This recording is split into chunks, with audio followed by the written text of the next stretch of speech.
the culture and language of the Vachiga. He had written extensively on those issues.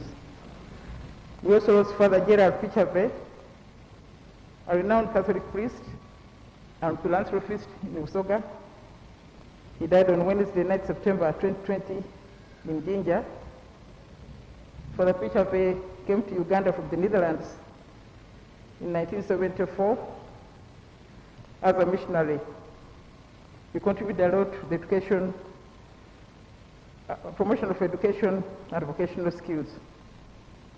We also lost Ambassador Ahmed Senyomo, who died on the 11th September 2020 in Jeddah, Saudi Arabia.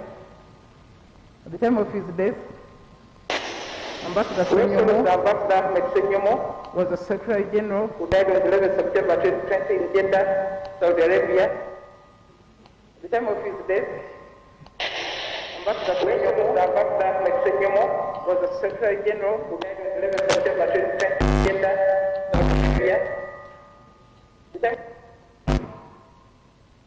I think there's a problem. Ambassador Senyomo was the Assistant Secretary General for Economic Affairs of the Organization of Islamic Cooperation, position he was elected to in 2018.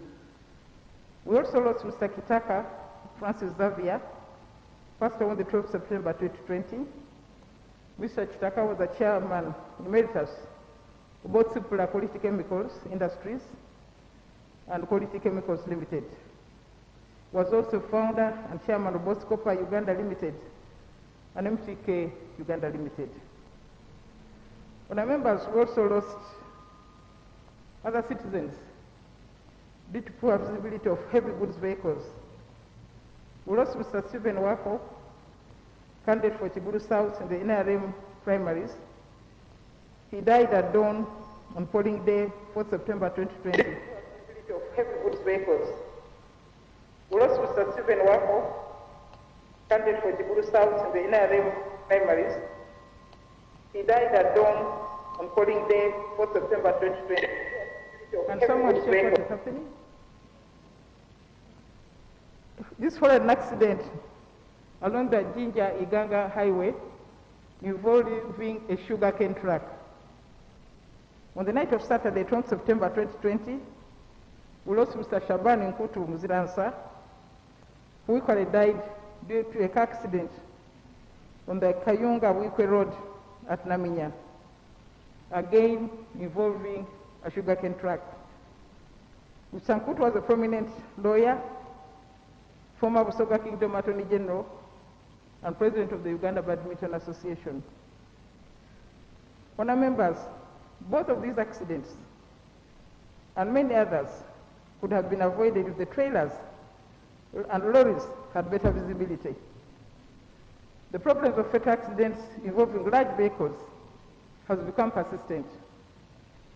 And we have on many occasions asked the minister responsible for transport to implement the laws and regulations on reflectors on heavy goods vehicles. In May 2020, out of concern about these increasing accidents, I convened a meeting with the Minister of Internal Affairs and the Minister of Transport on the need to improve the reflective measures. It is clear from the road casualty statistics that 40% of collisions occur in the hours of darkness when visibility is impaired. This is mostly due to heavy moving or stationary large vehicles, including trucks that ferry sugarcane, among others. This leads to poor judgment by drivers, thereby causing increasing accidents. To increase the visibility of these vehicles, there is urgent need for them to be fitted with retroreflective conspicuity tapes. The Traffic and Road Safety Regulations 2012 already make this requirement mandatory. I therefore direct the Minister of Transport to immediately implement regulations 5.1 and 5 and 6.1 of Traffic and Road Safety Regulations 2012. On a Minister of Transport came to this House, got the support of this House to get the regulations endorsed. But the regulations are peacefully asleep in the office of the minister as people continue to die.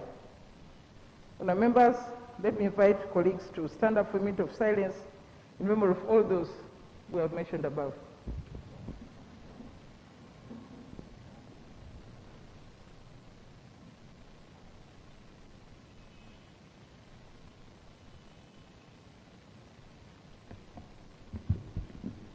May their souls rest in eternal peace. Now, honourable members, yesterday an incident occurred at Parliament, which is being investigated by the police. Someone arrived here at the gates of Parliament with some strange package. So we expect the Uganda Police Force to expeditiously handle that issue and advise us about the circumstances. Fourthly, honourable members, His Excellency the President appointed the Chief Justice and the Deputy Chief Justice of Uganda in the persons of Justice Alphonse Owiny-Dollo as Chief Justice and Justice Richard Butera as Deputy Chief Justice. We congratulate them and wish them well. The three arms of state are now fully constituted. Today, the world marks the International Day of Democracy under the theme COVID-19, a spotlight on democracy. The day provides an opportunity to review the state of democracy in the world and encourage governments around the world to strengthen national programs devoted to the consolidation and promotion of democracy in their respective countries. A motion to this effect is on the order paper and will be considered by the House. This same week, honourable members, two historical events occurred. His Majesty the Omukama of Toro clocked 25 years since his coronation. We congratulate King Oyo Nyimba Kabamba Iguru Rukidi IV on that anniversary and wish him well. This same week, the Kyabazinga of Busoga, William Wilberforce Nadiope Gabula IV, achieved the 6th anniversary of his coronation on Sunday, 13 September. We congratulate him and wish him and his subjects well. There were other happy events. We pay tribute to our golden boy, Jacob Kiplimo, who excelled in the 5,000 meters at the International Amateur Athletics Federation Golden Spike in Ostrava, in the Czech Republic. We also recall that before we went on recess, we had noted the performance of our golden boy, Joshua Cheptegei, and I know that we shall have an opportunity to speak to the motion when it is presented.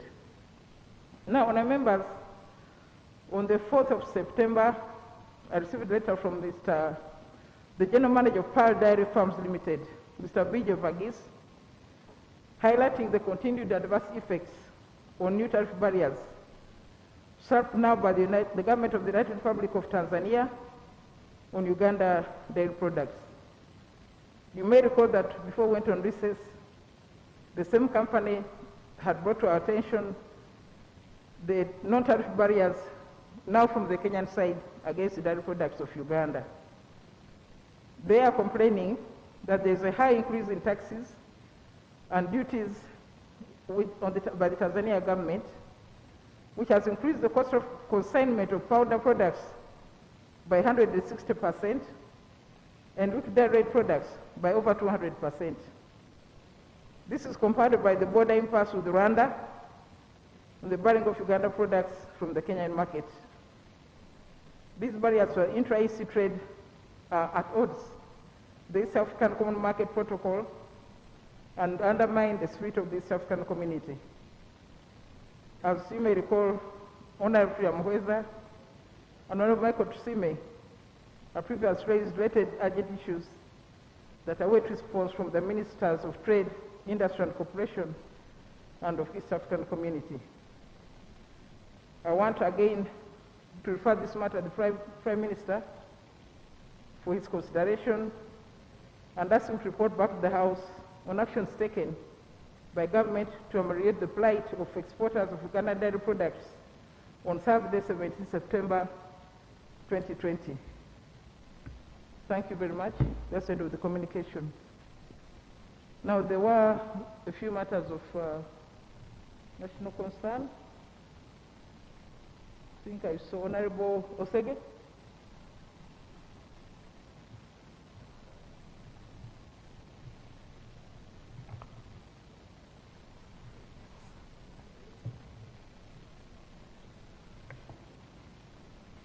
Thank you so much, Right Honourable Speaker.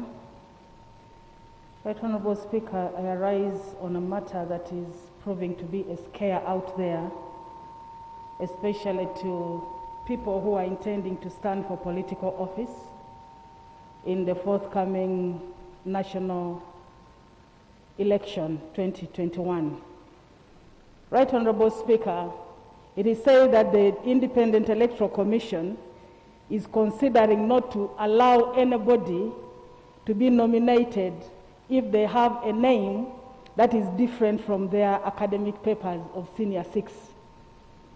Madam Speaker, while they are quoting a case of Honorable Otada Sama Moti War versus Taban Idi Amin, an Electoral Commission, election petition number 93 of 2016, wherein the said Court of Appeal nullified the election of Taban Idi Amin, whose academic qualifications in the names of Taban Idi Amin were at variance with his national identification registration and the voter registration details of Taban Idi Amin Temple.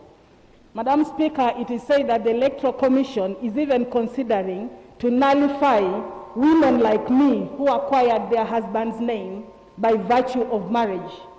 Because by the time I was in school, I was not married. When I got married, by law, I think I acquired my husband's name. And for the 2 times that I've been coming to this Parliament, I would get nomination after swearing an affidavit, getting a statutory declaration. Right Honourable Speaker, this is going to cause a lot of confusion among the intending candidates unless the Electoral Commission comes out clear. And knowing what we have gone through, sometimes issues come, they may not be correct in the law, but you'll find it will be used against the people that some people intend not to deal with. So, Right Honourable Speaker, my plea is you use your good office to implore the Electoral Commission to explain or to declare the position of the law and to help all intending candidates to know what is expected. Right Honourable Speaker, my worry is, if I'm going to be told to denounce my husband's name, it is as good as telling me to divorce my husband and to separate my name from who I have been for the last 26 years. Information.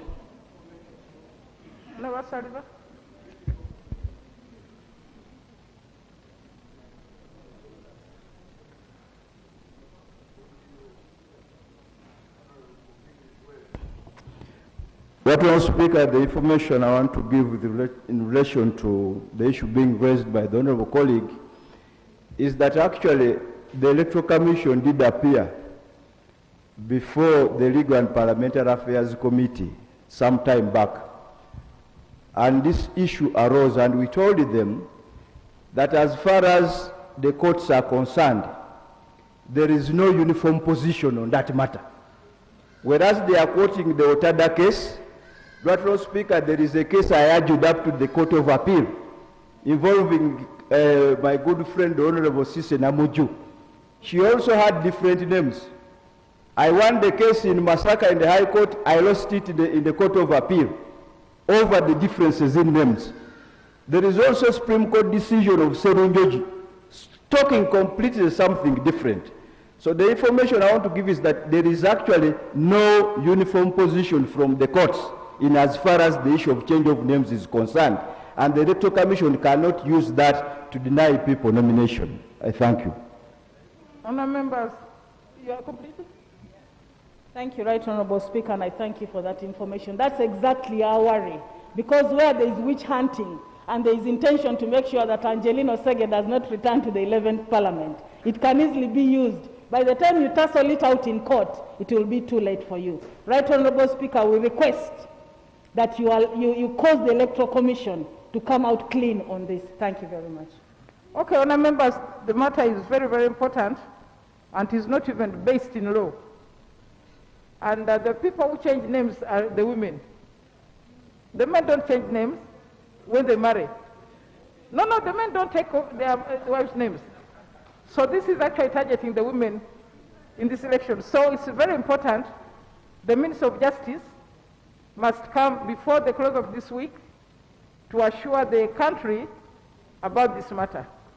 It's very, very urgent and very, very important. Honorable Rubogo? Honorable Kenneth?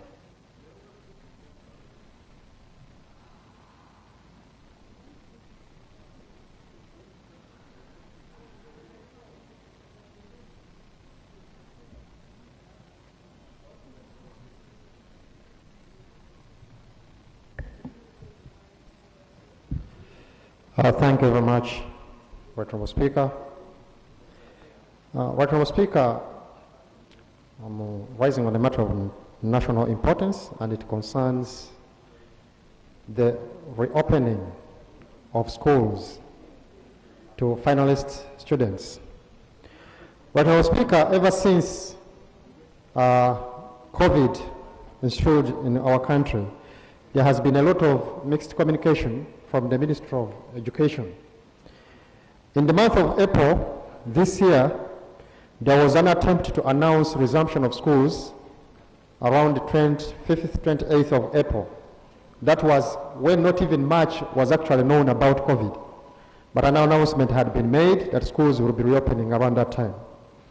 Thereafter, there was also an announcement that finalist classes would begin. I think that was around June, somewhere. But preparedness, there was no preparedness of schools to reopen. Now, recently there has been communication that actually schools are going to reopen for the finalist classes. But Mr. Speaker, this confusion, there's a lot of confusion, and we want to know what actually government position is. Because if we are to open for finalist classes, what is going to happen to the gap that is created between the classes? In other words, where one class moves on and the others have remained where they have been.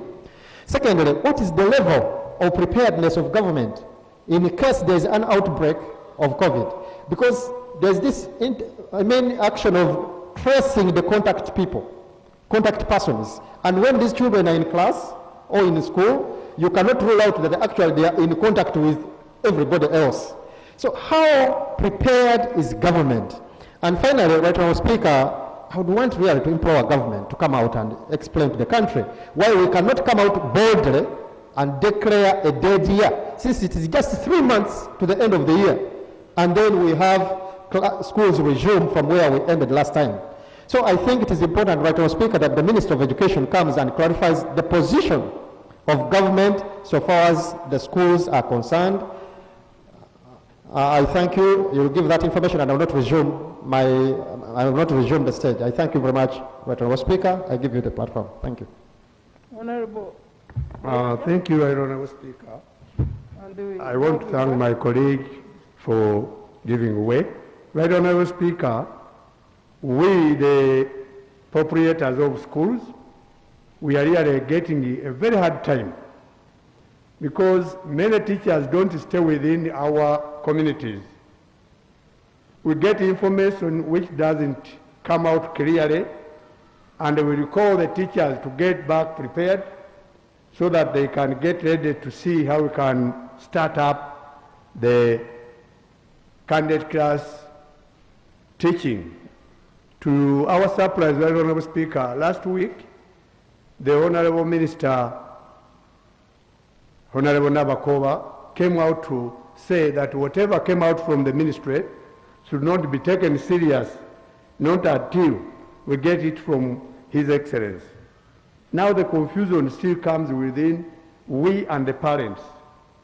I'm sure even my colleagues can bear witness that in most areas now, all schools are under renovation, painting, removing beds within the required after the inspection. But when the minister comes out to say that what came out from the Ministry of Education is really not part of the government, we remain in a total confusion. Right Honourable Speaker, I thank you. I think that calls for the Prime Minister to come and clarify what is the government position. If one minister is saying something, another says it is not there, Prime Minister should come and clarify to the country. Yes, Honourable Mbwe. Thank you so much, Right Honourable Speaker. Right Honourable Speaker, as proprietors of schools, we are very much confused because I happen to own a nursing school, and being a health institution, we were requested to prepare for the ministry to come and supervise and see how far we've gone as we are preparing to open. Good enough, the team came and told us what we are supposed to procure to make sure that we are compliant, of which we've done. But when the minister comes up and tells us that the position is not yet clear, when they've made us to incur even more debts on top of debts, Right Honourable Speaker, we don't feel contented. And again, Right Honourable Speaker, I remember before we went for the recess, I had asked a question and you had requested the minister to respond when she will be bringing a comprehensive report. And part of my question was, now that most of the teachers have not been working, I had requested for a bailout from the government to pay these teachers. I had requested that even candidates should not even pay for examination fee, either from UNEP, UMINEP, everything. So these questions have not been answered. And Right Honourable Speaker, if you tell me to only allow candidate classes, you find a certain school in a candidate class, they have like 7 or 14 students. How can 14 students sustain a school? Where can I get the money as the proprietor? So, Right Honourable Speaker, we are in total confusion. We need clarity from this government. It should not bury its head. People are dying, people have nothing to eat. So, Right Honourable Speaker, mainly teachers, if it cannot even help to pay teachers, then I doubt my government. I thank you so much, Right Honourable Speaker. Madam Speaker. Madam Speaker, my addition is that maybe if government can help and put in the bills of registration, since most of the parents' businesses where they have been getting money to pay for school fees, to pay for registration fees, have not yet been opened up. I wish government can come out and help parents and put in the bills of registration such that even if businesses or parents have not yet been opened up, at least it can work.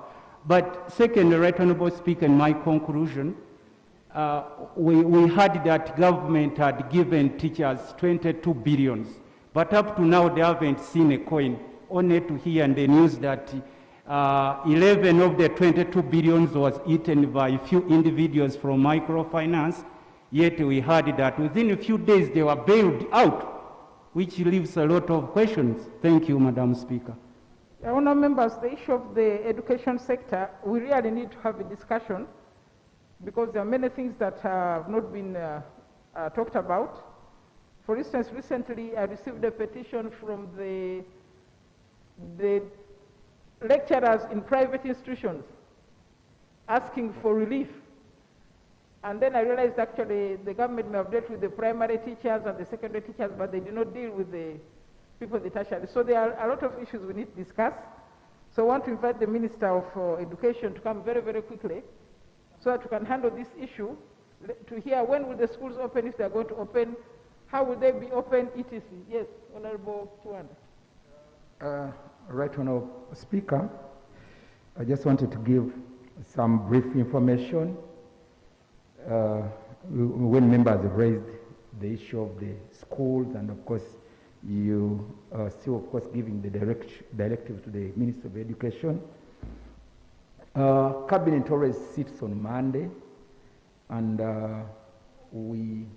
in the last cabinet that we had yesterday, there was a communication that special cabinet will be sitting this week. And after that special cabinet, His Excellency the President will address the nation on most of the issues. Of course, the details about education, they can be availed by the ministers, ourselves as the ministers, but we are still waiting for that communication, which is likely to come by the end of this week. But we are intending to have a special cabinet over all these issues, Madam Speaker.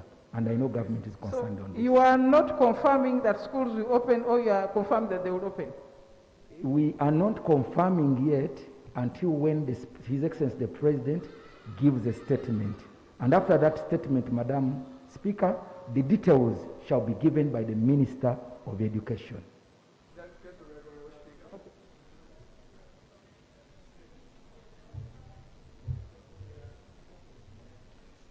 Thank you, Right Honourable Speaker. The clarification I want to give the Honourable Minister.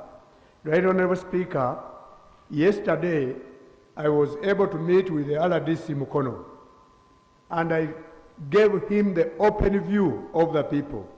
If all playgrounds everywhere, they are now full of people playing football, and even supporters surrounding all playgrounds everywhere, how come that the government cannot see that and denounce themselves clearly over this?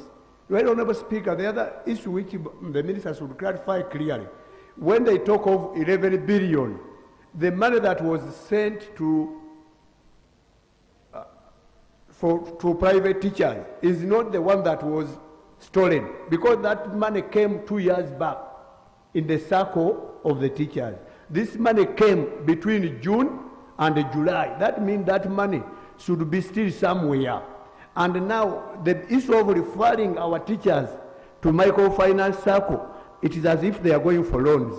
Because when they were advised that money was to help the needed teachers in something like a salary or a token to them, but not a loan through circles. So that one should also come out very clearly when you meet in the cabinet.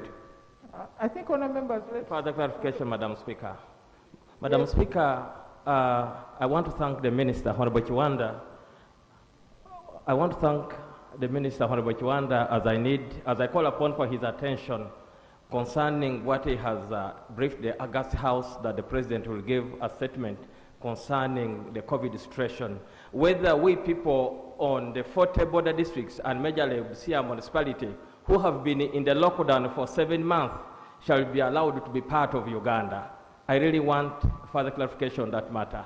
Whether the President will give a statement that we who have been in the lockdown for 7 complete months, vehicles not moving in and out of Busia, and without care of government, the fact for 7 months, not even one minister from the National COVID Task Force has visited Busia. Whether the President will give a statement on that matter. Thank you. Honourable Kasoro.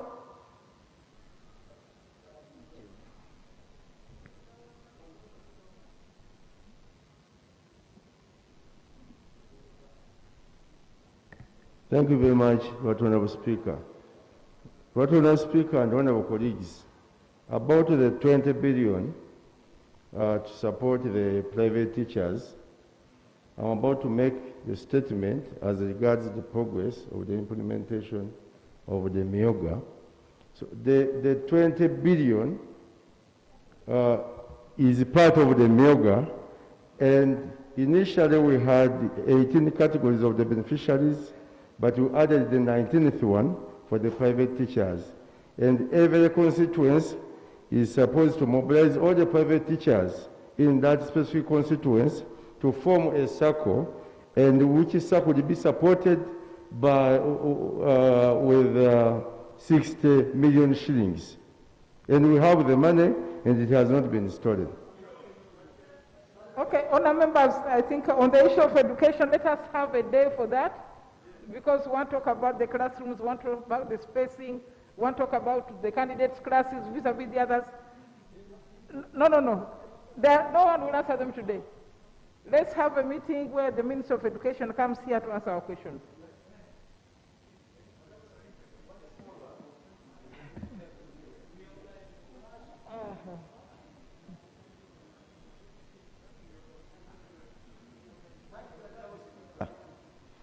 I want to thank the Minister and honorable members.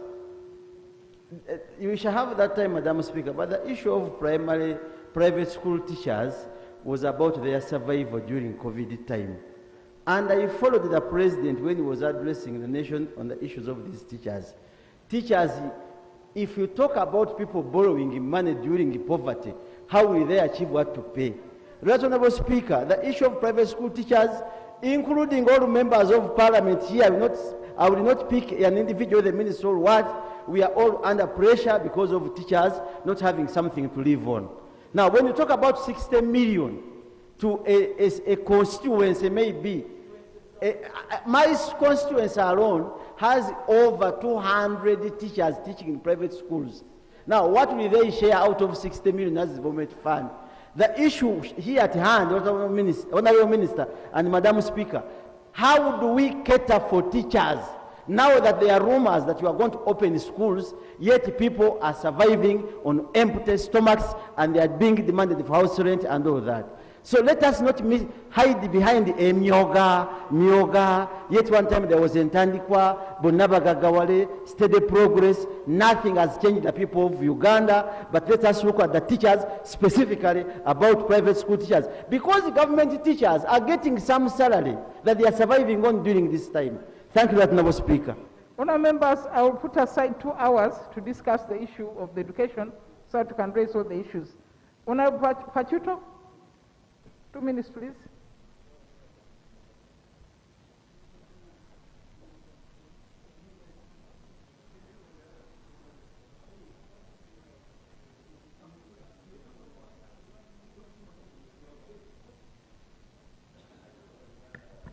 Thank you, Right Honourable Speaker. Right Honourable Speaker, I rise on a matter of national importance.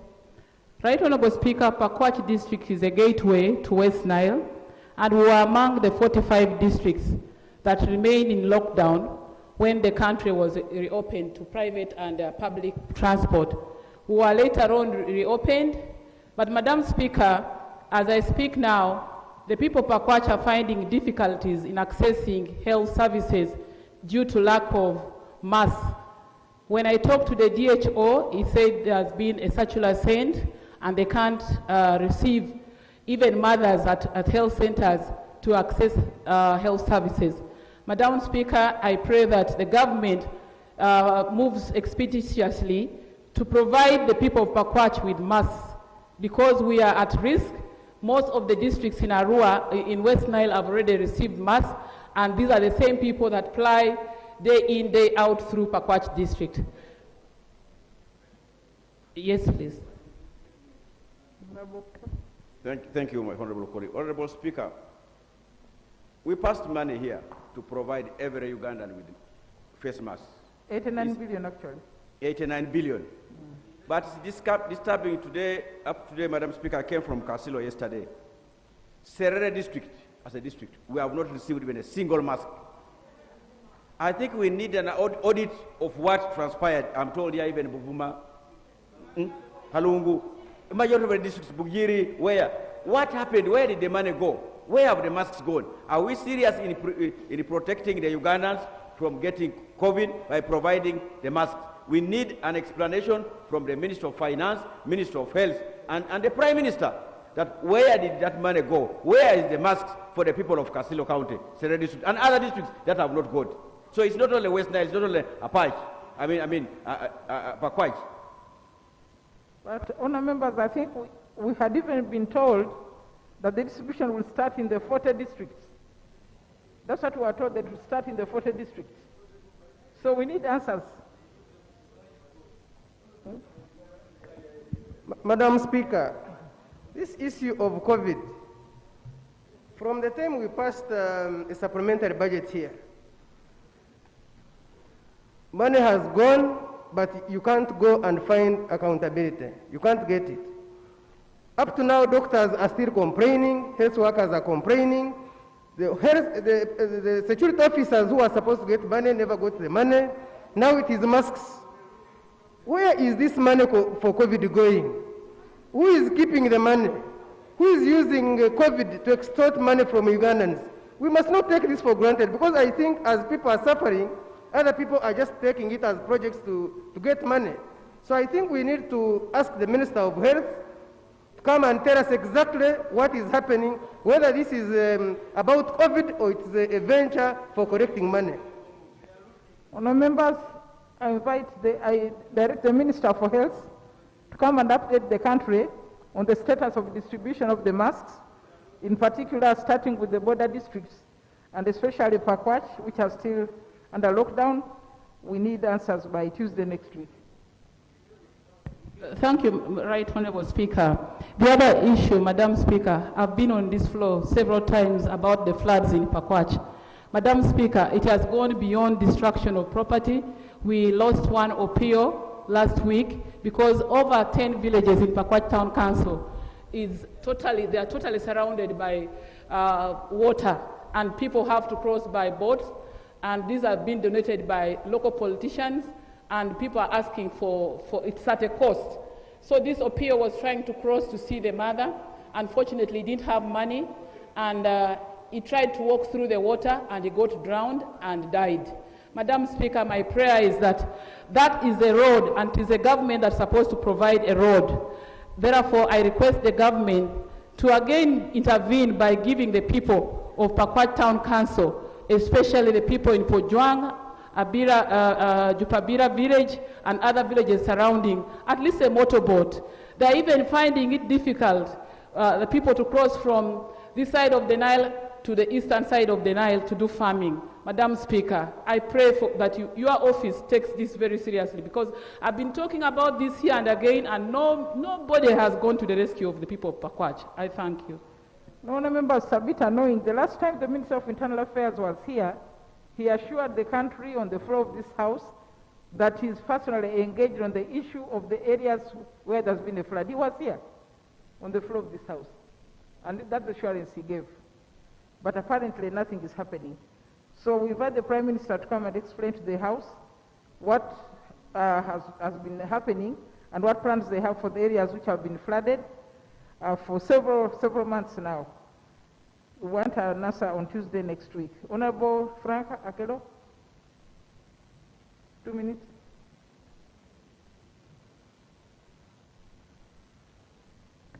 Thank you, Madam Speaker. Madam Speaker, on behalf of the people of Agago District, whom I represent in this House, I would like to take this opportunity to congratulate the Chief Justice and his deputy upon their appointments. And I do this, Madam Speaker, because the Chief Justice comes from Agago District, and so I stand here proudly as a member of Parliament representing the Chief Justice number 4 in this country, to congratulate him and also thank His Excellency the President for according us this pride as the people of Acholi and the people of Agago District. And secondly, Madam Speaker, I also thank you as the chairperson of the Committee of Appointments Committee for approving the Chief Justice appointment without any further ado, even if there were issues that some people wanted to raise. So I thank you very much upon that, and the entire membership of the committee and also the House at large. Madam Speaker, I have a matter of national importance which needs very urgent attention. On the 13th, which was a day before yesterday, heavy rains happened in Wall Town Council, and a lot of destruction with hailstorms, hailstones, and floods affecting the entire population of Wall Town Council. So as I speak, Madam Speaker, over 50 houses in the Town Council blew off the roofs with one PAG church, Madam Speaker, which was under construction. It was a huge construction of a church at roofing level, collapsing completely and also. And most of all, Madam Speaker, the mostly affected people, these 50 households, whose roofs got blown off, Madam Speaker, will require urgent attention. I raised this matter with the Minister of Disaster Preparedness, who, of course, said there is no money and so on, and was expecting some money from Ministry of Finance. And now that I see the Honorable Minister of Finance here, Honorable Kasolo, I would like to beg that you give money to Ministry of Disaster Preparedness so that within this week, at least my people are attended to, Madam Speaker. Secondly and lastly, Madam Speaker, all the areas that have gotten flooded in my area, which I raised before we closed a little bit for the primaries, Madam Speaker, are in dire need of support from the Office of Disaster Preparedness. The sub-counties of Patongo, especially the areas of Lukuangole and Modege in Patongo Town Council, and then the areas of Ajali, the areas of Lirapaluo, especially Agengo sub-county, are all in dire need of support. So I therefore would like to request that the ministry in charge takes charge and comes to the rescue of my people. Thank you very much. Thank you very much. We ask the minister, those of the Prime Minister, the Special Minister for Disaster Preparedness, to attend to the situation in Agago and ensure that the people have got the necessary relief. Remember, the other matters do not qualify. The one of Cheptegei was already raised. We are waiting for a motion. The other one is a constituency issue. Let's go to item 3. Item 3 on the order paper, statement by ministers. 3.1 on complaints by individuals who were repatriated from various countries where they had been stranded due to the COVID-19 lockdown and quarantined at Sheraton Hotel for the obligatory 14 days, yet upon expiry of the days, they were unjustifiably retained for an additional 3 days without taking into account the expenses involved. Minister of Health? Not there. 3.2. 3.2. Statement on the status of the implementation of the Parliamentary Resolution of the 3rd May 2018 on payment of monies owed to Uganda South Sudan traders. Minister of Finance?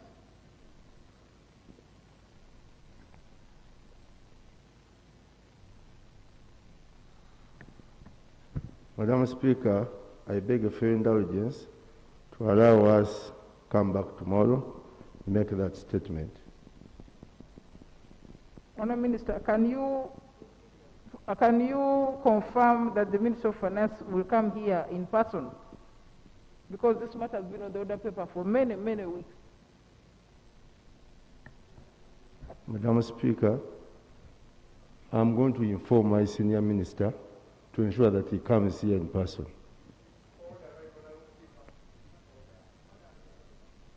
Honourable Emyooga.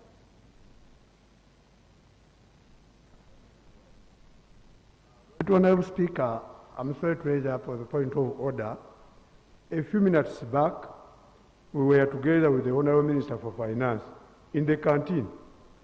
I don't know where he disappeared. So, just to ambush our Honourable Minister of State to come up with that request, I kindly request him to first contact the minister, because we were together in the canteen just a few minutes before coming here. So that's the order I'm raising. No, but I don't know whether the minister knew that you were in the canteen. But anyway, Minister of State, please tell the Minister of Finance, Mr. Matia Kasaija, he has kept this matter on the order paper for almost 2 months. He must be here tomorrow. Okay, 3.3. Item 3.3, Statement on the implementation of Emyooga project. Honourable Minister of State, Microfinance.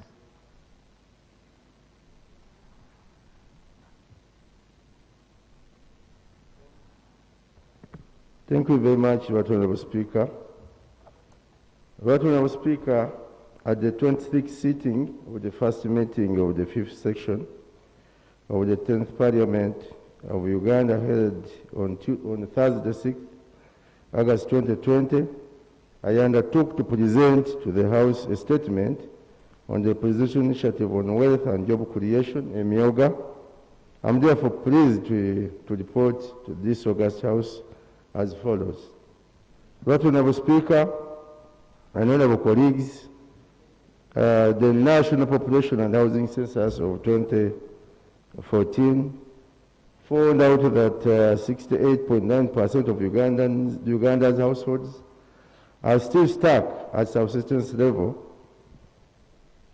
And furthermore, His Excellency the President established this during his wealth creation countrywide tour that took place in August up to September 2019, that these households which are outside the money economy were largely not benefiting from government's existing wealth creation programs like youth, livelihood program and operation wealth creation, leaving them vulnerable to cross-generation poverty. Madam Speaker, to address this gap, Cabinet approved the proposal on the Presidential Initiative on Wealth and Job Creation on 19th August 2019 to facilitate socio-economic transformation of these households from the subsistence to money economy and the market-oriented production in line with NRA manifesto. The Presidential Initiative on Wealth and Job Creation has two major components. That is to say, number one, establishment of zonal artisan Juakari parks implemented by the Office of the President, and number two, setting up specialized funds, Emyooga, implemented by myself in the Ministry of Finance. Emyooga program, the way the Emyooga program is designed, Madam Speaker, the Emyooga program was conceived to scale up direct support to communities through establishment of various specialized funds, Emyooga specific apex circles at constituency level, but with operations at parish level as a branch. This approach is consistent with the parish model adopted in the National Development Plan 3. The following 19 specialized funds or specialized categories shall be set up at the constituency and parish level countrywide. Number one, the border. Number two, the women entrepreneurs. Number three, carpenters. Number four, salon operators. Number five, taxi operators. Number six, restaurant owners. Number seven, welders. Number eight, market vendors. Number nine, youth leaders. Number 10, persons with disabilities. Number 11, produce dealers. Number 12, mechanics. Number 13, tailors. Number 14, journalists. Number 15, performing artists, veterans, fishermen, elected local leaders, and number 19, teachers in private schools. Madam Speaker, direct membership to the constituency apex circles shall be by respective parish groups associated with associations, which in turn shall draw voluntary membership from individuals in the community engaged in related economic activity. For instance, the welders, the tailors, etc. All belonging to a specific special interest group, like persons with disabilities, veterans, youth, and others. Right Honourable Speaker and honourable colleagues, the Emyooga program has directly linked saving mobilization to production, which has not been the case with similar government programs in the past. Each of the first 17 categories, Emyoogas, at their apex circles will receive 30 million per constituency circle. As city capital, while the elected leaders constituency circle will receive 50 million, and the private teachers constituency circle will receive 60 million shillings. Madam Speaker, this will catalyze the creation of the revolving fund for on lending to members in the parish groups. The projections of groups to be set up and beneficiaries countrywide are attached in Annex A. Madam Speaker, the implementation framework, my ministry designed the Microfinance Support Center Limited as the lead implementing agency. Madam Speaker, my ministry designated the Microfinance Support Center as a lead implementing agency for the Emyooga program, and it shall work in collaboration with district Emyooga task forces that have been set up in each district and chaired by the resident district commissioner, and with the staff from the zonal offices of Microfinance Support Center, the district community development officers, and of course the district commercial officers, among others. Furthermore, Right Honourable Speaker and Honourable colleagues, the Emyooga program is being implemented under 3 phases. Number 1, community mobilization, which we have done throughout the entire country. Number 2, group training and registration, which we are currently doing. And number 3 will be city capital grant disbursement, which we are about to do in the next 3 weeks' time. Madam Speaker, about the update on the implementation of the Emyooga program, my ministry provided 30 million to Microfinance Support Center as the implementing agency in the financial year 2020-2021, and 210 billion has been provided this quarter. Shilling 140 billion has already been disbursed to Microfinance Support Center for program implementation. Right Honourable Speaker and Honourable colleagues, in the budget we have 220 billion for the financial year, but this quarter we have so far released 140 billion to Microfinance Support Center as the implementing agency to be disbursed to those organized and registered circles. The status of the implementation, Right Honourable Speaker, I wish to report on the status of the Emyooga program with respect to 3 phases of implementation highlighted above as follows. Number 1, community mobilization phase. Between 2019 November and 2020 August, the program was successfully launched and commenced in rural Buganda, Greater Masaka, Mukono, Mpigi, Mubende, and Luwero, Busoga, Buke, Diteso, Bugisu, Acholi, Lango, West Nile, Sebe, Karamoja, Kigezi, Ruwenzori, Bunyoro, and Ankole.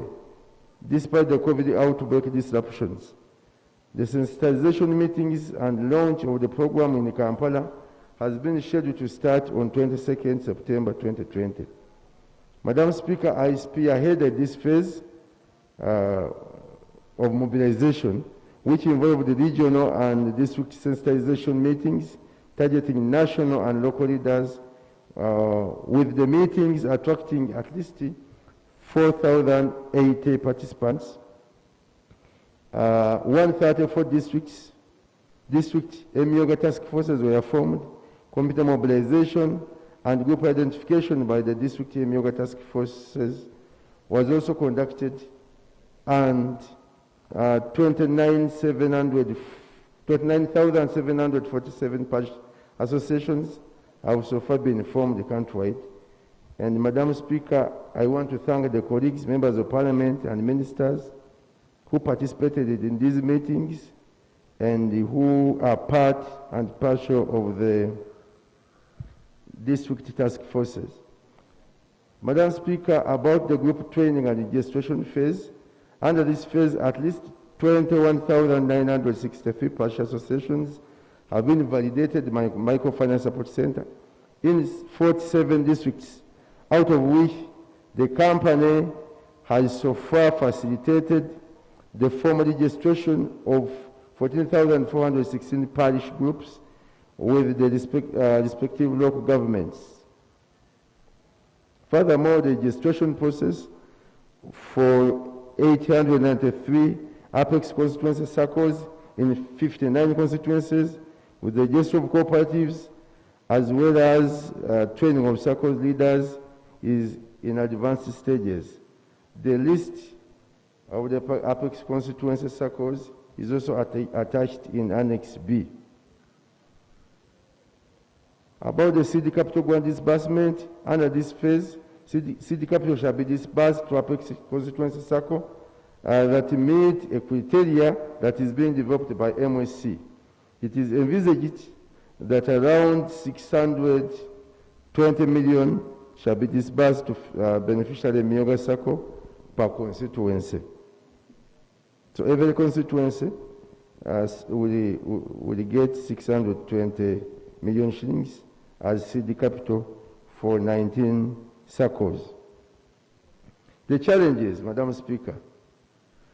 Right Honourable Speaker and Honourable colleagues, implementation of the Emyooga program has not been without challenges, and I would therefore like to highlight the key constraints which you have faced so far.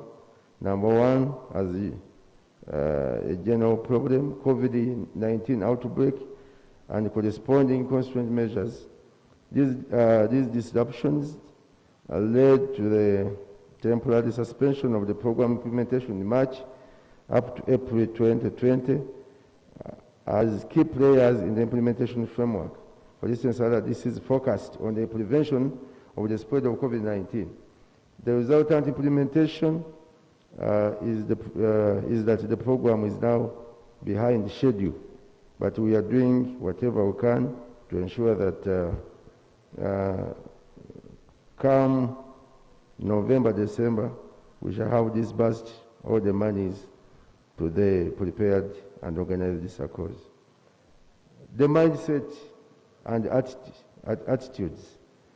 There is a need to change the mindset and attitude of our people from always expecting to receive handouts from government. Madam Speaker and honorable colleagues, this is a general problem, and it is actually cancer. People are only waiting to get handouts from government. People earn money, but they spend all of it. They don't save.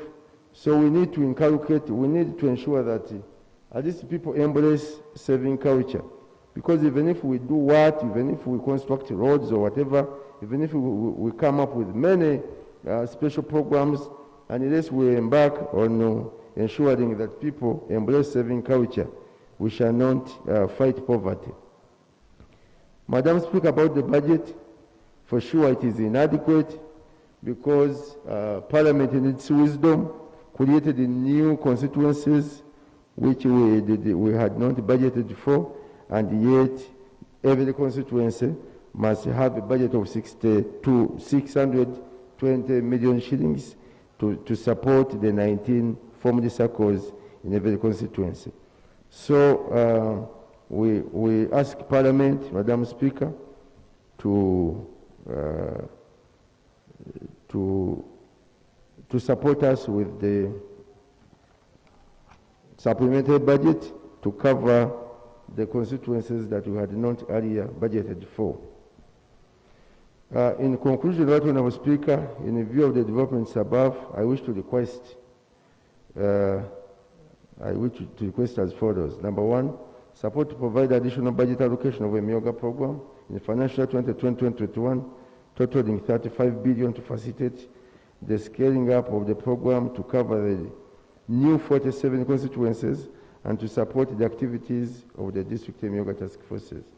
And number two, support through the delivery of His Excellency the President's message of socio-economic transformation through Emyooga to the population and communities in our respective constituencies.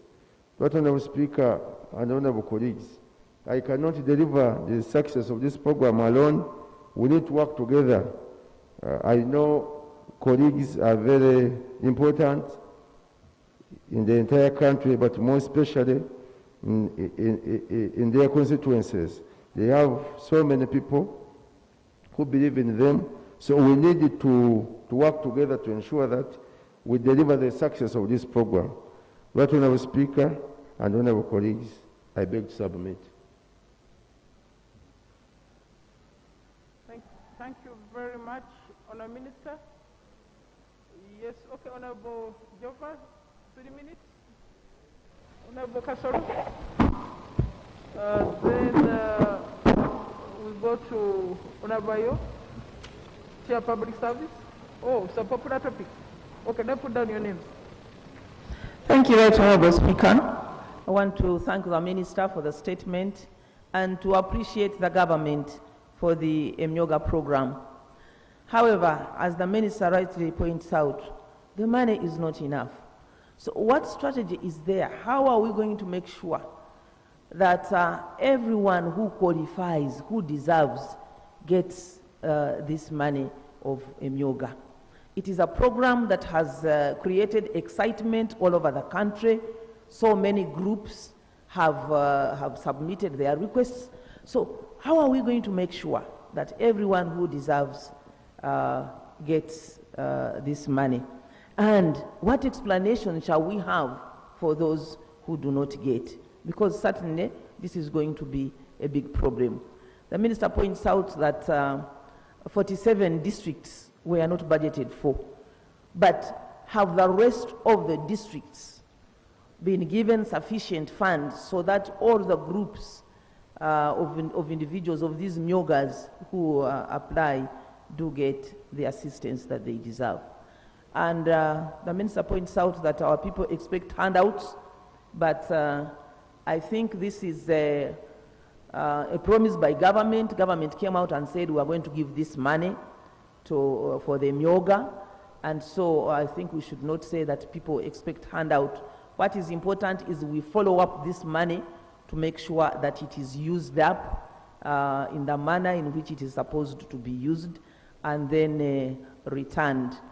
We were excited that the interest rate is only 8% per year, and we've been explaining to our people that for a whole year, for 1 million, you only put 80,000 shillings.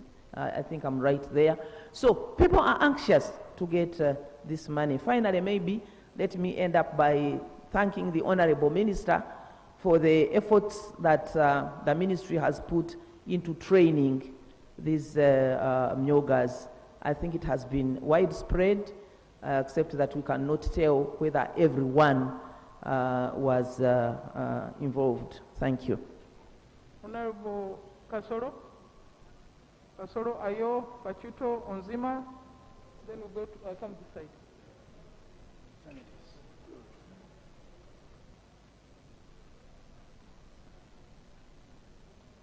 3 minutes, please.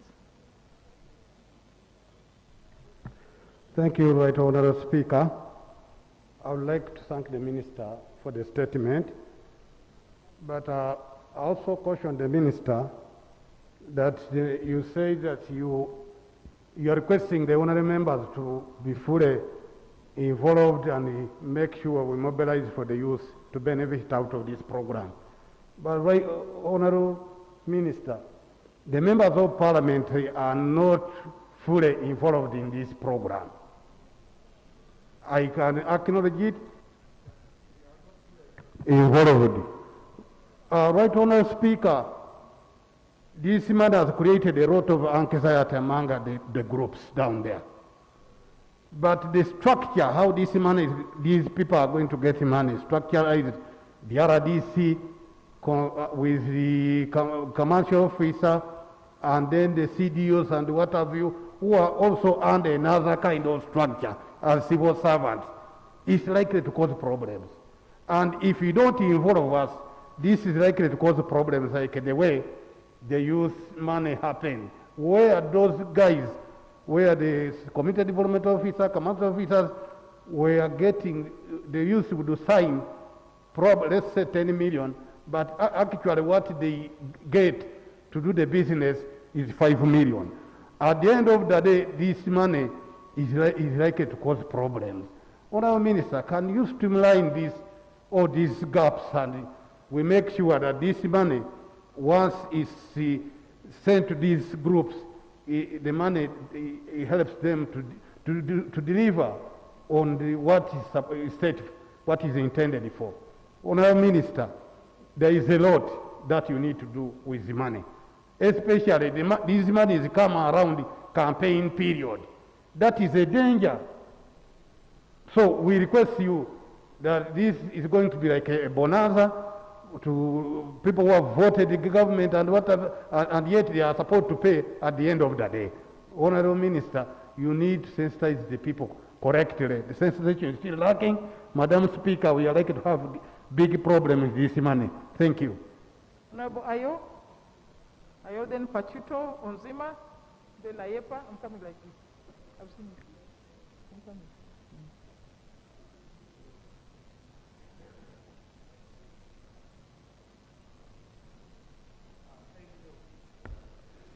Thank you very much, Right Honourable Speaker. Right Honourable Speaker, first of all, I would be doing myself a disservice if I don't say congratulations to you upon your landslide victory in the Central Executive Committee of the NRM. Thank you so much, and we congratulate you. Right Honourable Speaker, I want to know from the Minister whether the Ministry have got a system of tracking the implementation and challenges in the district so that they can be backstopping them from time to time as they move. Because if that is not there, then, Right Honourable Speaker, at the end of the day, some districts will lag behind while other districts will be benefiting and getting the money. I want to give an example for Kwanya district, Right Honourable Speaker. The mobilization is so poor, and when the team from Microfinance Support Center came, they realized that we are not yet in a position to receive these monies.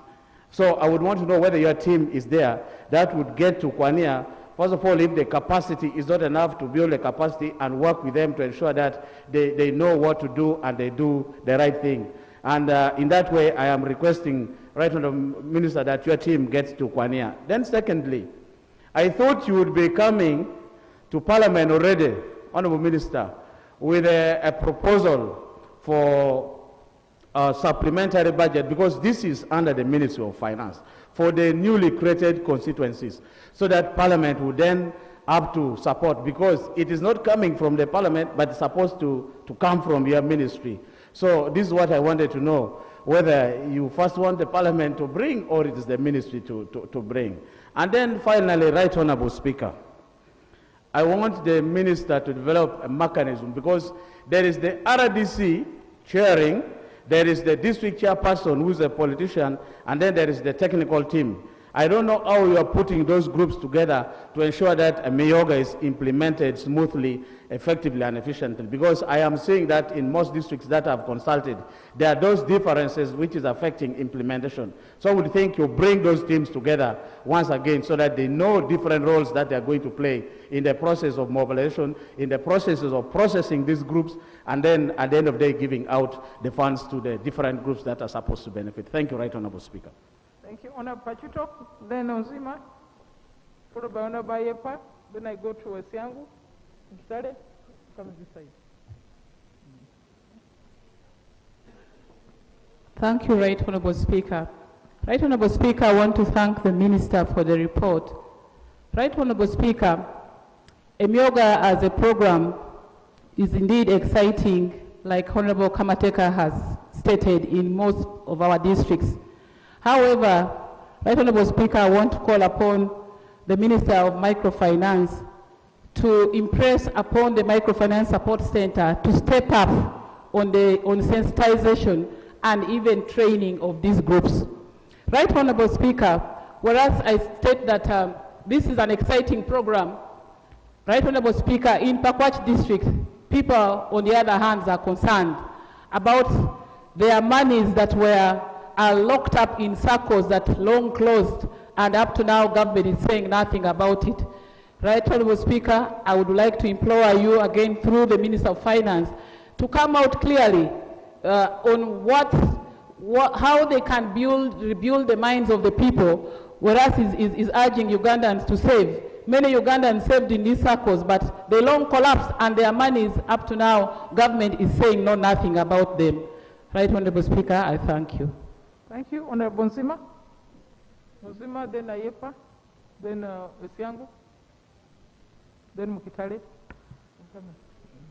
Thank you, Right Honourable Speaker. Right Honourable Speaker, I also want to thank the Minister for the statement. My concern is drawn from the previous interventions, particularly the youth livelihood support.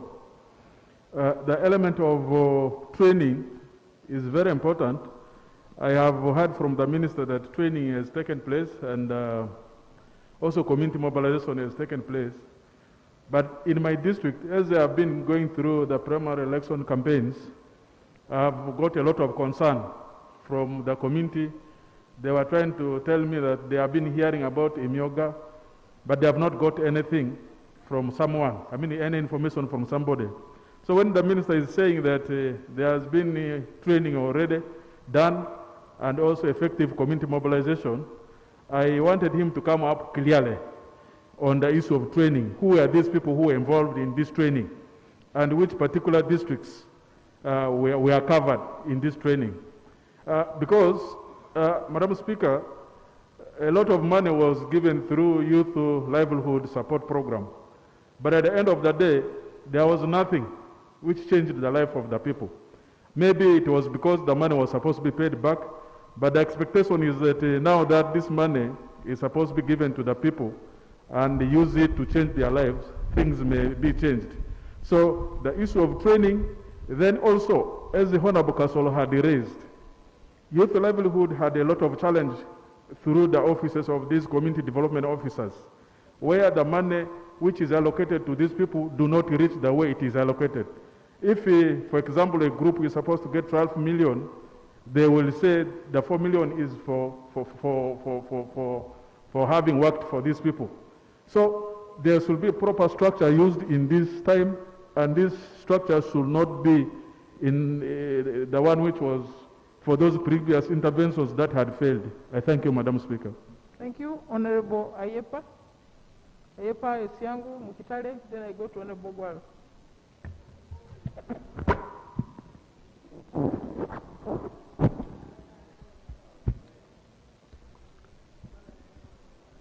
Thank you, Madam Speaker. Madam Speaker, I would like to get this clarification from the Minister. The Minister is saying that this fund is going to the 19 SACCO groups in every constituency. But Madam Speaker, in my constituency, we have over 50 parishes. Every parish has these groups that have already been trained, they're excited, they have applied for this Emyooga, and they are close to 20 groups or even more per parish. When the Minister says they are only going to give 19 groups he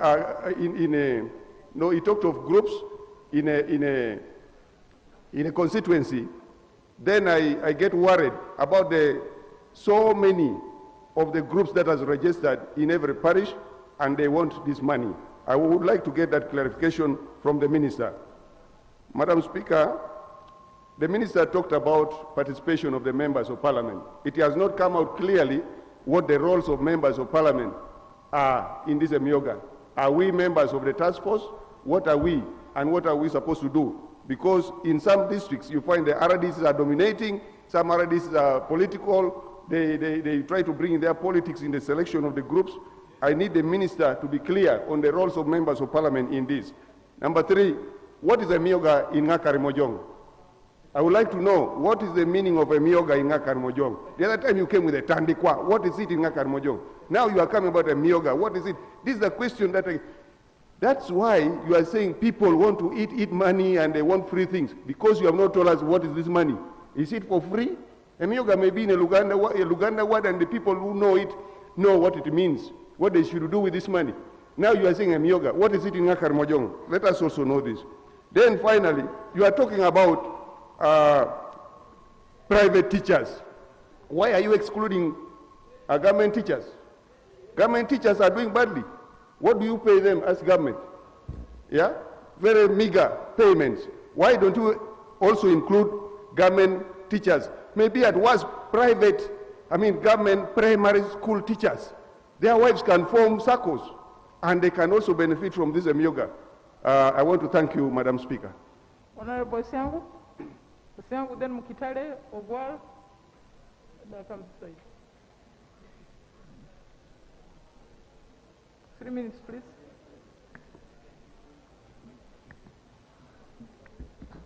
Thank you very much, Madam Speaker. Madam Speaker, I also want to take this opportunity to congratulate you upon that struggle. It was a tough one, but with God's grace, you came through. We are happy about that. Thank you. Madam Speaker, the Minister has come up with a good program of Emyooga. But Honorable Minister, these programs are good for the people, but the biggest challenge is implementation. And I want to know from you, what other different strategy you have brought this time to make this a success?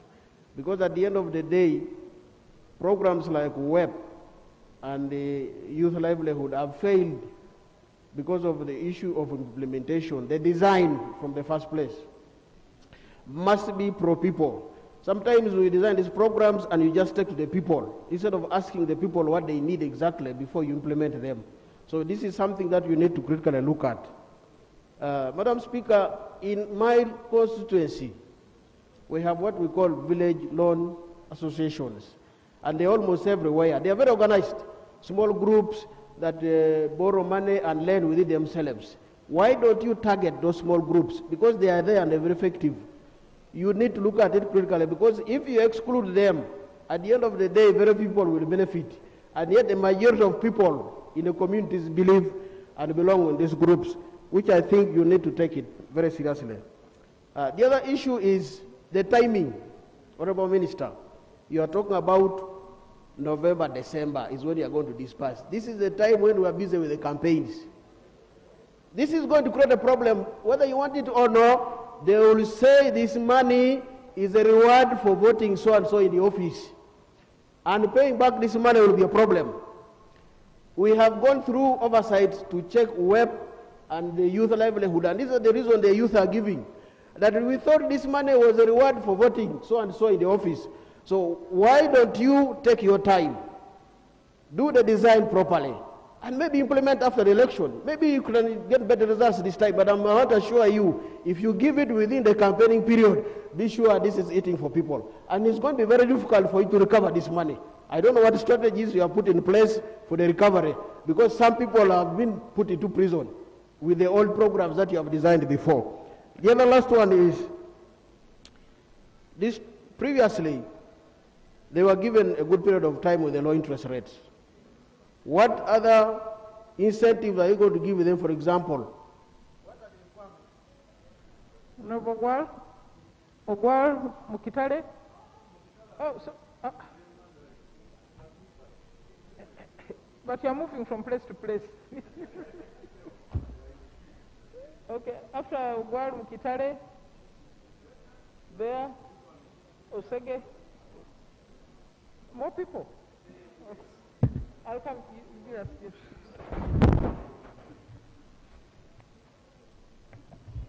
Thank you, Madam Speaker. I also want to thank the Minister for the report, and above all, Right Honorable Speaker, this is the first time we are meeting after many of our colleagues went through massacre.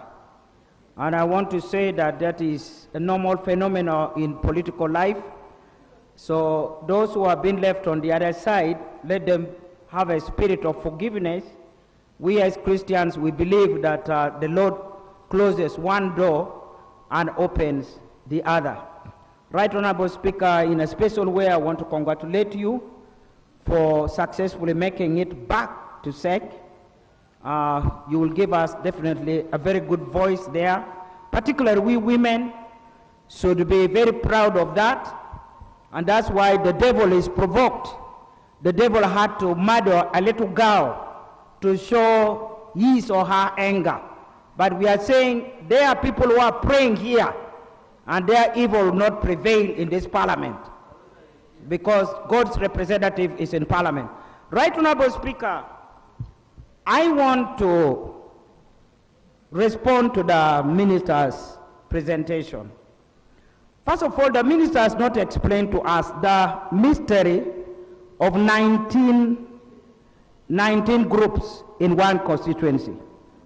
Secondly, the minister has not told us how do you describe or how do you fit in district constituencies. Because, Right Honorable Speaker, I would like the minister to allow the speaker to listen to this one. Right Honorable Speaker,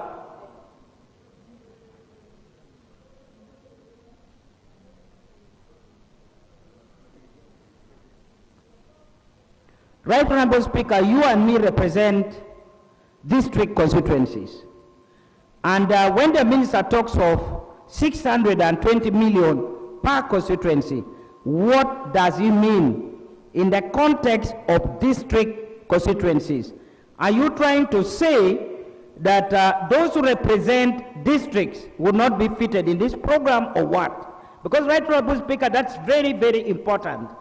And the minister is aware that in a special way and under the guidance and supervision of the former minister, Janet Mukwaya, I have personally, with the help, with the guidance of the ministry, over 3,000 groups in the entire district. Now, you are telling me that 19 will take 620. For me, I would even be happy if you could give 2 million per group to stimulate them and let them grow, let them learn the culture of borrowing and paying back. So what is the mystery of 620 going to 19? And two, how do you fit in women representatives in your structure, in as far as your lending channel is concerned? I thank you, Right Honorable Speaker.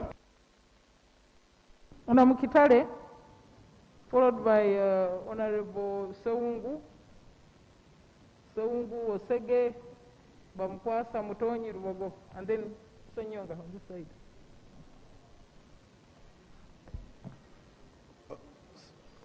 Congratulations, Right Honorable Speaker, and all those who have gone through their primaries, including NRM, and wish success to those who are yet to go through their primaries.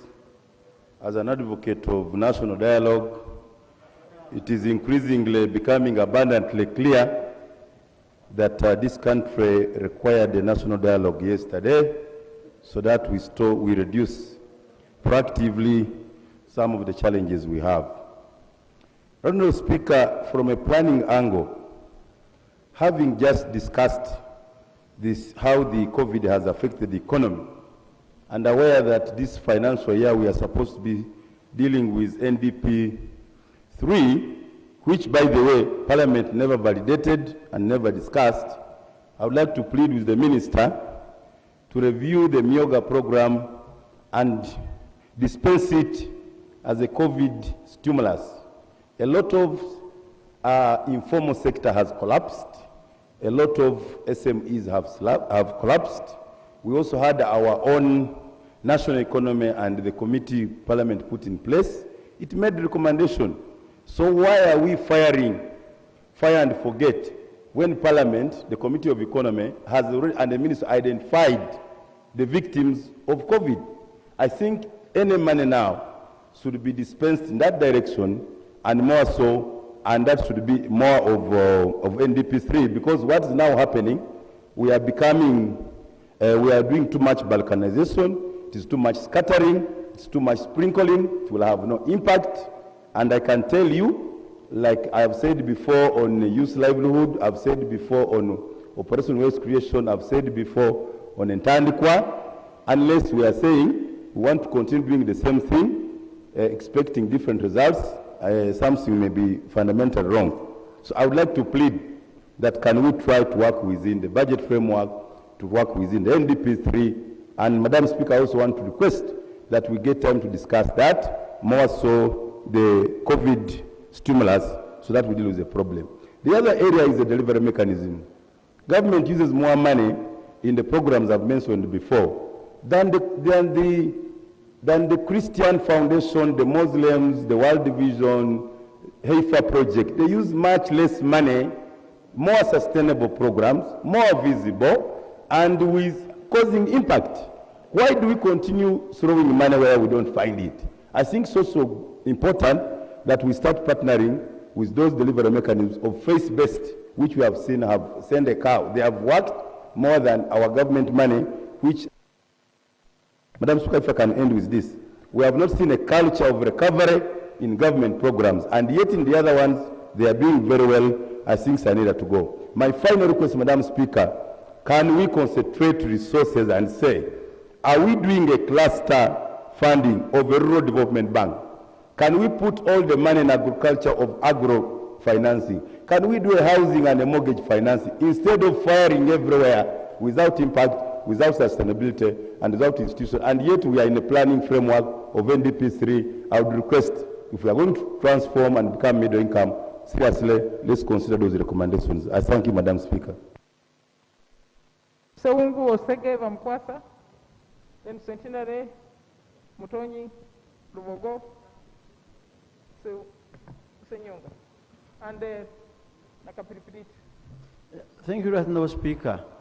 Honourable Speaker, in this House I'm one of those few members who speak a number of languages, because I can speak Swahili, Runyankore, Ruchiga, Runyarwanda, Ruganda, and I try some Rusoga. But I want to say that I've tried to look for the meaning of the word, that word Emyooga. I've failed to get its meaning. Secondly, why is it that whenever we are going to campaigns, there is a sort of fund that is created in that form? Let me say this, Honourable Speaker. In Kalungu, we are 3 members of Parliament. Now, the RDC invited the people for that study of Emyooga. People never had lunch. They sat on the floor, and the RDC told them, vote the president, vote Honourable Sempija, and as well vote Honourable Sechindi Aisha. Then I asked those who informed me, did they say anything about my name? The answer was in abstract. I said, maybe because I'm in the opposition, meaning that the idea is totally facing politics. Now, the moment you give youth money without education, and feeding people with money will never solve the problems of this country. As the Honourable Member has stated, people went there expecting money. They called, they said, Honourable, they invited us, we walked to the district, we came back with nothing, and we sat on the floor. But they talked about one thing, Emyooga, and voting the president and the other 2 members of Parliament. Honourable Kasoro is a friend of mine. He's from Masaka. He knows what Masaka Diocese is doing under Mado. The diocese has been providing animals, and people have reared these animals, and they have earned. Finally, Madam Speaker, I'm a member of the park, a member of park committee. Honourable Nankabirwa, the chief whip now, was once the Minister of State for microfinance. What happened in the other funds? How they stole money? Records are available in the Auditor General's office. I want to assure Honourable Kasoro that sooner or later, there will be issues raised about the same thing called Emyooga as it was raised. In Chiboga district, they never planted a single milk plant, but the minister was saying they had milk plants. We went there with the Honourable Kasiano Wadri to visit the whole district, people rearing cattle to get milk, but nothing was done out of the money of Operation Welfare creation that went through microfinance. So, as you talk about Emyooga, expect people, they want money. That's the culture of creating the people, that they can get money from government, get it, eat it, and they will hide away until you forget about Honorable Osege, Osege Bamkwasa, Centenary, Butonyi, Lubogo, and then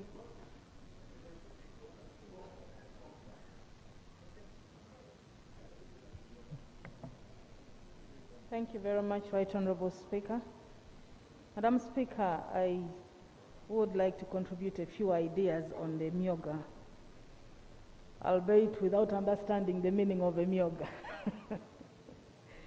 Right Honorable Speaker, it's evident that each time we are developing a new program, we involve new groups, especially in these programs that are intended to develop the poor and the low-income people. And I think that the issue of experience really matters. If we are going to say because the new scheme has come, you are going to get new groups coming together without adequate training, then we are just as good as throwing public money without any impact that we are going to realize. Madam Speaker, I would propose that we deal with existent groups, just like my colleague from Soroti County proposed, because these people have come through, they have understood what they want to do, they have known the difficulties that are involved, and they can manage this money. They have already set up systems, they can recover this money and be able to pay back so that it forms a cycle. Others can borrow later. Right Honorable Speaker, what is happening right now concerning this Emyooga, everybody is excited about it. And when the minister went to our constituencies, especially Soroti district, what I gather is the training was supposed to trickle downwards. But what has happened is there is no adequate training. Because people are going to do the same thing, and you'll find whatever they are doing is flooding the market, or it will not have market at all. Now they have borrowed this money, they are supposed to pay back. At the end of it, we are going to see people selling their few assets that they have acquired in the name of paying back the money for Emyooga. Madam Speaker, if we want these people to develop, I think, one, we must give them adequate training and give them good direction as to what business venture to get involved in. Right Honorable Speaker, we are also spreading thin our resources. And at the end of the day, you are not going to have an impact. It's just going to be taken as a gift. Worse still, the timing that it has come in, the timing at which it has been brought. Madam Speaker, before we sufficiently deliver the programs that we've been having, you know, the youth livelihood program, have we done an impact assessment? Do we know, have we seen what went wrong? Why didn't it perform? Instead of improving those ones, instead of improving the women programs, we are coming up with a new one. Yes, we are incorporating new groups of people. But to make sure that what we have started, we accomplish and accomplish excellently. Right Honorable Speaker, I would like to implore the ministry to rethink this so that we have an impact. I thank you. Thank you, Honorable Mkwasa. Then Centenary, Mutonyi, Lubogo.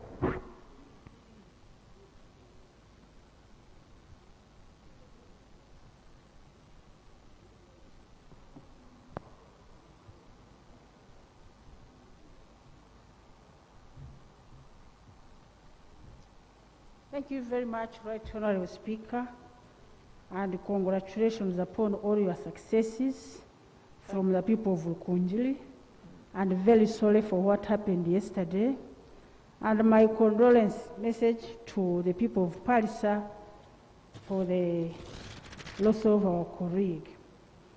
Right Honorable Speaker, I would like also to add my voice and thank the Minister for his statement and thank him for what he has done so far. I have always said that if you can follow the forward test of Rotarians, Uganda would be very far, which states that of the things we sing, say, or do, is it the truth? Is it fair at all concerned? Will it be goodwill and better friendships? And will it be beneficial to all concerned? Right Honorable Speaker, the Emyooga program, I would like to see clarification from the Minister.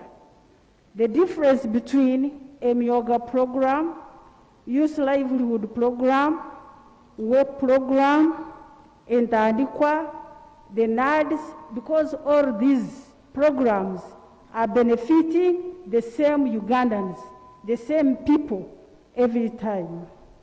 Secondly, when the minister was in our region, Kigezi region, in Ukunjiri district, he told the people that to make a circle, he was teaching them to start by saving.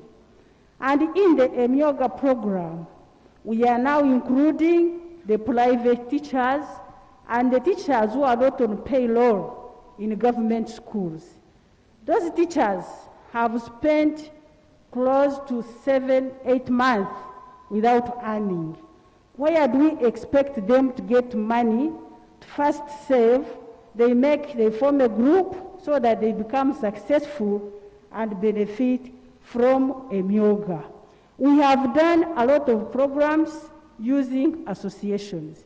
I would like to advise this government that instead of going to associations, let us go to homesteads. We follow them and we see what will happen. Lastly, these monies that we always send through associations have benefited few, and they have created hatred among communities and corruption. Thank you very much, Right Honorable Speaker. Thank you, Honorable Centenary. Then Honorable Mutonyi, Rubogo, Emyooga, Anyakunda. Thank you, Right Honorable Speaker. Congratulations upon your victory. We celebrated it with you in Kasese. Thank you. We are happy that you're back to SEC. On Emyooga, Honorable Minister, I think that you need to revisit your policy framework on how you're going to implement this program. I know that in this country we have a challenge of people working in different sectors, but they lack common user facilities. And the way I heard your team explain how they are going to constitute the groups that are going to benefit from the Emyooga, I already knew that there was going to be a problem, especially when they were not clear on how they are going to appraise and assess the benefiting groups, the formation of the groups themselves, because they were saying that they are going to select people from the same sector, parish per parish. And I imagined there is a particular parish where probably you have one carpenter, and you need to look for other carpenters from maybe the neighboring parishes to bring them together. Yet we have people who work in particular workshops, although they come from different places, but they have been working together. They only need a simple financial boost so that they can purchase common user facilities and put them to use. When you look at the 620 million that you allocate into each constituency, that can only go to market vendors. A place like Kasese municipality has about 10 markets. And these market vendors require just a small minimum capital of about 50,000 to 100,000 to put up a tomato stall. And they do not have anywhere to access credit from. Now, if you're trying to resolve the challenge of financial inclusion, especially to stimulate economic activities for the economically active poor, you should be targeting those particular places where those people trade from. And for instance, you can form maybe a market vendors association and give it about 100 million, where people will be borrowing and repaying, but with a clear system of repayment.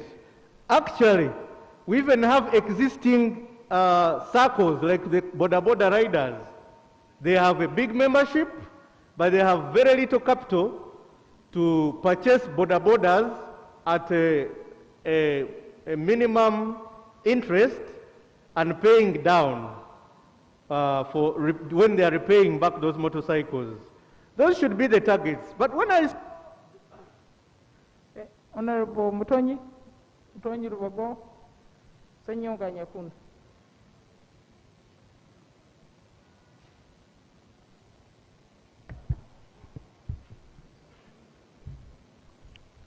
Thank you, Madam Speaker. I would like also to express my congratulations to you for having gone through the SEC elections, which were very tough. I congratulate you and I wish you well in your duties. Madam Speaker, I want to thank the Minister for giving us the report. But I'm very worried because when this issue was introduced to the people, the Minister came to Mbale, I was there, it excited so many people. They told them form groups at parish level. In Manafa, we have so many parishes, and every parish was producing saloon makers, the boda, the what. Now, when I hear about 19 groups sharing 600 million, I think that one is just going to be money lost, because these people are not used to such bulk of money. And then they have just formed groups haphazardly, and they are going to give them a lot of money. How sure are we, without even training, proper training, that they are going to use this money profitably so that they gain without proper training? Madam Speaker, even at the beginning when district officials were asking them to form groups and apply, they were charging them 20,000 each until I intervened. Now, how sure are we that this money is not going to the district officials? A lot, like the youth livelihood, you would pay a certain amount of money and then they give you the leftover. And in the end, it is you to refund the money. That is why most youths were taking off when police was chasing them. So, and this bulk of money is going to be wasted. And worst of all, the timing during the campaigns. Who is going to follow those groups in order to get the money back? And without even training. So, Mr. Minister, I think this money is going to be wasted like the Ntandikwa of 1995. Because that money came, people were not prepared, they took it, some married wives, others, I think, I don't know what they did with the money, and later on they said, but we gave the vote to the president. So the money got lost. Now this one, you are bringing it at the wrong time. Why can't you should be a bit patient until the election. Then you can bring in this money. We are going to have bad results because you excited many groups and Honorable, but honourable members, I think there's a misconception. I thought the 19 are categories. The 19 are categories, not groups. Categories. Yes, Honourable Bobo. Then Sanyonga, then Anyakun. Thank you very much, Right Honourable Speaker. And thank you, Honourable Minister, for your statement. However, Right Honourable Speaker, I think there are a lot of issues surrounding this Emyooga program. I ask myself, how do we give this money to the different constituencies at equal amount without regard to the particular constituencies and their formations? For instance, Right Honourable Speaker, I am aware of a constituency where there are about 6 private schools, only 6 private schools. And there is a constituency like mine where I have got over 50 private schools. And we are saying we are considering this at the same level. I am aware of a constituency where we have like barely 12 taxis. And then there are constituencies where we have hundreds of them, hundreds of taxis. And we are considering this as a sector, a particular sector. So I think we needed to prepare properly, because you cannot really give these constituencies equal sums of money when they have got different settings altogether and different population covered in a particular sector. Right, Honourable Speaker, the second point I want to talk about is what the Minister had informed this House earlier, that private school teachers are going to be covered under Emyooga. I think from your presentation, Honourable Minister, you realize that what you have presented in your paper and what you had informed us earlier, you are not actually addressing the issue of the private school teachers that we are concerned with as a house. Because for us, we are concerned with what is happening to them now, their survival. these people who are being sent out of their rented proper houses, people who are having no food to eat, people who are not able to sustain their families. Now, when you are talking about the seed money and the Emyooga, you are not actually addressing the issue of private school teachers. And I think you need to revise this. Right, Honourable Speaker, I'm also concerned when you look at the sums of money involved, the billions involved, and you look at how much we have been allocating or we are allocating to the Ghana Development Bank, and you ask yourself if we are really to consider these things seriously to take our country forward. I think some of these monies, which may not really be beneficial, other than simply being expended on consumption, this money could